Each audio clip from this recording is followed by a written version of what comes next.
Tocin yang terkasih, umat agama Konghucu yang berada di rumah, selamat bertemu kembali dan terimalah Wei-Te Tung Tien. Pada kesempatan yang berbahagia ini, saya akan menguraikan uraian agama yang saya berikan judul Memilih dan Kudekap. Para Tocin yang terkasih, kita sebagai umat agama Konghucu yang meyakini dan mengimani agama Konghucu, tentunya dalam perilaku kita sehari-hari tentunya tidak akan jauh dari nilai-nilai ajaran Konghucu.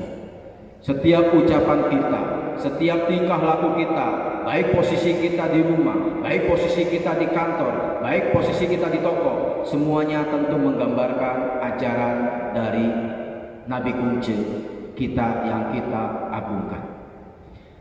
Para Tocin yang terkasih, ketika seorang manusia, ketika kita sebagai umat yang mengagumi, yang mengimani, yang menghayati dan meyakini ajaran agama Konghucu adalah sebagai pembimbing kita dalam kehidupan sehari-hari, tentunya kita tidak berani, tidak bersungguh-sungguh untuk menjalankan dengan sebaik-baiknya. Orang yang sudah mengimani dan meyakini tentunya akan melakukan apa yang dinamakan dengan peneguhan iman atau sidi umat. Jadi orang yang beriman ini sudah yakin, sudah percaya dengan agama Konghucu sebagai bimbingan dia untuk menjalani kehidupannya.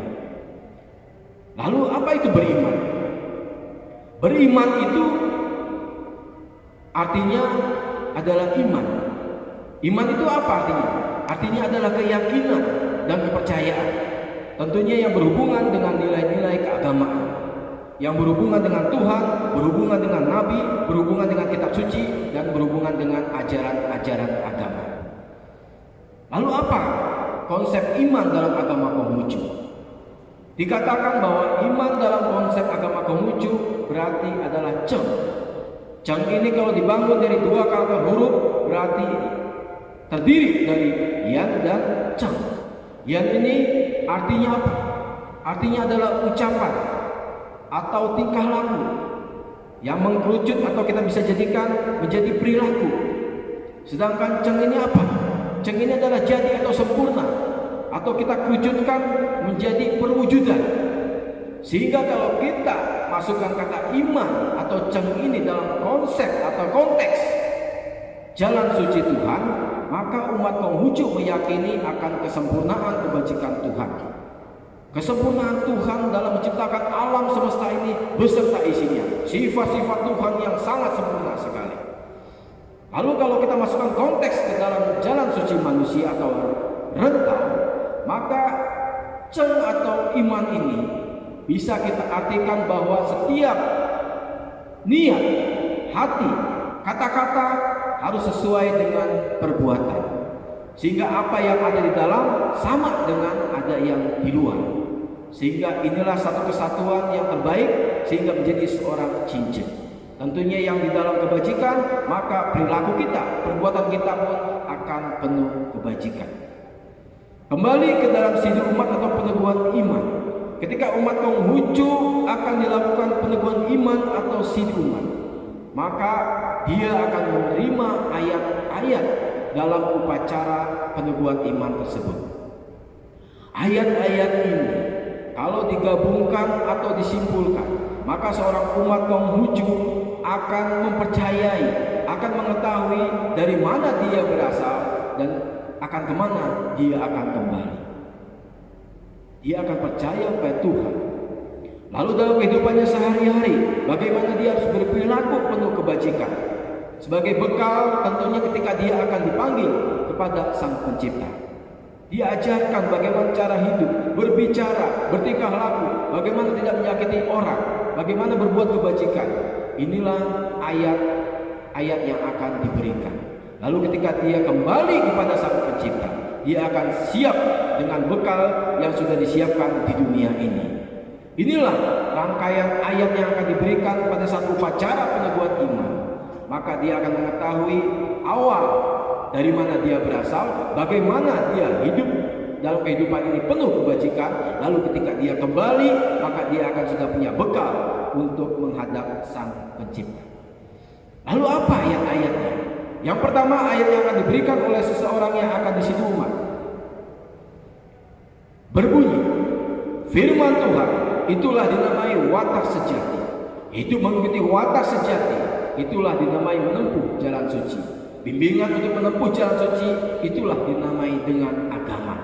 Dari ayat ini, seorang umat yang sedang disidi umat ditekankan, dipahami bahwa dengan sifat-sifat Tuhan,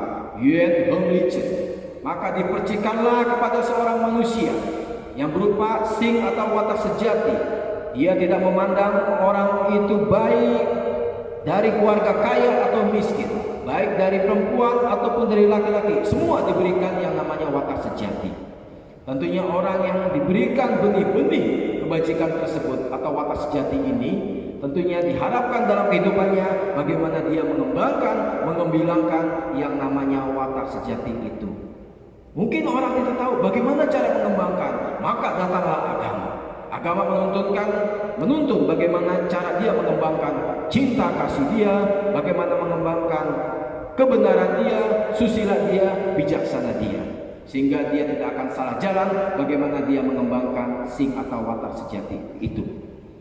Lalu ayat selanjutnya apa?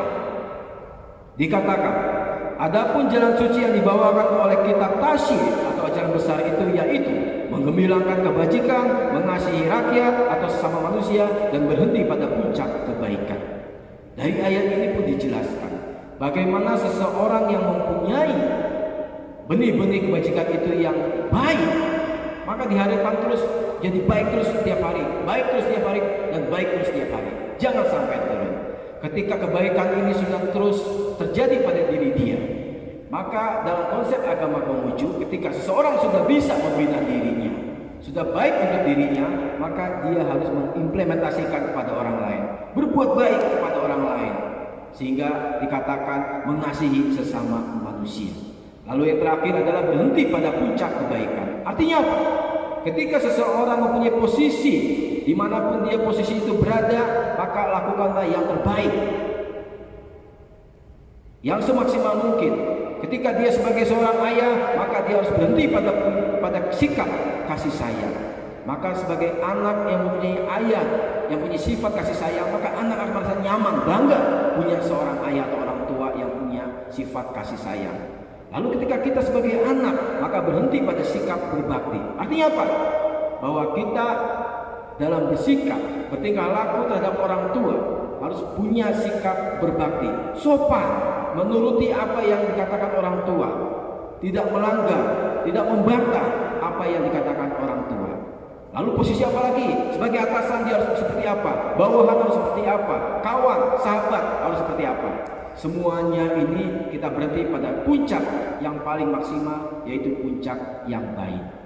Lalu ayat apa lagi? Dikatakan Wei Tungtian Xian Wei, hanya kebajikan Tuhan berkenan, ya miliki yang satu itu, yaitu kebajikan. Artinya apa? Bahwa Tuhan ini hanya menerima kebajikan yang kita lakukan. Tuhan tidak menerima harta, Tuhan tidak menerima ketampangan seseorang, Tuhan tidak menerima jabatan seseorang. Hanya kebajikan yang akan diterima oleh Tuhan. Sehingga kita punya kewajiban melakukan kebajikan dalam kehidupan kita sehari-hari. Tentunya dalam kita melakukan kebajikan ini adalah kebajikan yang benar-benar tulus, tanpa pamrih.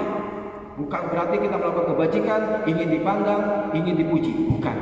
Jadi kita melakukan kebajikan karena kita tahu bahwa takdir manusia adalah mengikuti firman Tuhan. Jadi ketika kita berbuat baik, berbuat baik, memang itulah yang seharusnya dilakukan oleh manusia. Inilah ayat-ayat yang akan diterima seseorang sehingga makin teguhlah dia menjadi umat agama Konghucu. Demikianlah para taucin yang dapat saya sampaikan. Semoga bermanfaat. Akhir kata, terimalah salam agama Konghucu. Wei Te Tung Tien.